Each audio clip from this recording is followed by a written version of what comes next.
எகிப்து நாட்டில் யுனெஸ்கோ பாரம்பரிய தலமான கிங்ஸ் பள்ளத்தாக்கில் உள்ள கல்லறைகளில் இருந்து தமிழ் பிராமி கல்வெட்டுகள் கண்டுபிடிக்கப்பட்டுள்ளன. தமிழ்நாடு தொல்லியல் துறை சார்பில் நடைபெற்ற தமிழ் கல்வெட்டியல் குறித்த சர்வதேச மாநாட்டில் சுவிட்சர்லாந்தின் லொசோன் பல்கலைக்கழக பேராசிரியர் இங்கோ ஸ்டார்க் மற்றும் பிரான்ஸ் நாட்டை சேர்ந்த பேராசிரியர் சார்லோட் ஷட்மிட் ஆகியோர் எகிப்து நாட்டின் கிங்ஸ் பள்ளத்தாக்கில் உள்ள கல்லறைகளில் நடத்திய ஆய்வு முடிவுகளை வெளியிட்டனர். அதன்படி கிங்ஸ் பள்ளத்தாக்கில் 30 இந்திய மொழி கல்வெட்டுகள் கண்டுபிடிக்கப்பட்டதாகவும் இவற்றில் பெரும்பாலானவை தமிழ் பிராமி மொழியில் உள்ளதாகவும் தெரிவிக்கப்பட்டுள்ளது.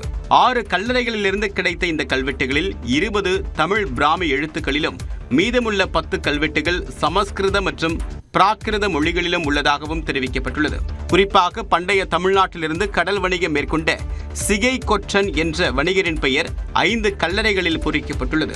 2000 ஆண்டுகளுக்கு முன்பு இந்தியாவிற்கும் எகிப்துக்கும் இடையிலான வர்த்தக தொடர்புகளுக்கு மற்றொரு சான்றாக இது அமைவதாக ஆய்வாளர்கள் தெரிவித்துள்ளனர்.